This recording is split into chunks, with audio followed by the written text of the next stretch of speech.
Bienvenue sur mon premier blog.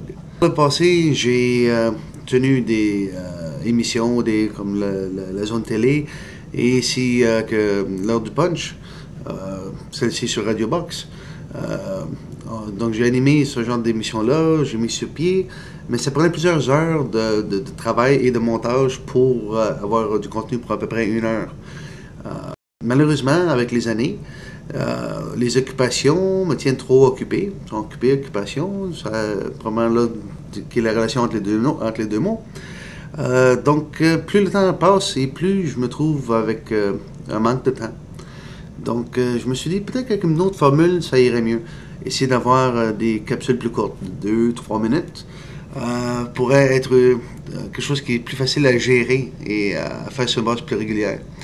Donc, c'est le nouveau format que j'utilise et qui est nommé le blog de François P. Pour là, ce que j'aimerais qu'on discute, c'est François Bergeron.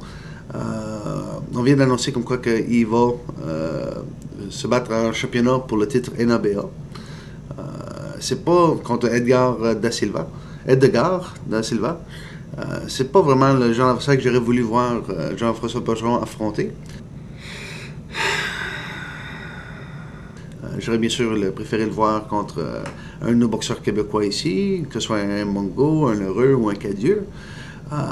Ou contre Raymond Olubuwale, qui s'amuse à l'appeler Big Bird sur à peu près chaque article qu'il fait paraître sur l'Internet.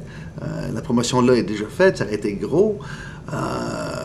Le monde qui connaissait un peu la boxe veulent voir ça. Donc, ils disent que le public montréalais dort au gaz, puis ils se font avaler, ils avalent n'importe quoi que les promoteurs leur disent. Mais le public que je rejoins, soit sur RDS, soit sur la zone, c'est du monde plus averti. Donc, et sur Radio Box aussi. Donc, eux auraient probablement beaucoup apprécié de voir un Bergeron contre Olubuwale. Mais si c'est pas pour arriver, mais au moins on peut se consoler en se disant que ce combat-là va permettre à Bergeron, s'il l'emporte sur Da Silva, ce qui d'après moi est seulement un détail, ça va permettre à Bergeron de rentrer dans le top 15 de la WBA par la suite, en tant que champion NABA. Ce qui les rapproche d'une chance à un titre mondial et une opportunité de carrière qui peut être payante. Donc, ce qui est quand même une bonne stratégie utilisée par Stéphane Larouche et par le club Interbox. C'est pas nécessairement ce qui est plus excitant pour les amateurs, mais c'est logique, puis d'un côté point de vue financier, ça peut faire du sens.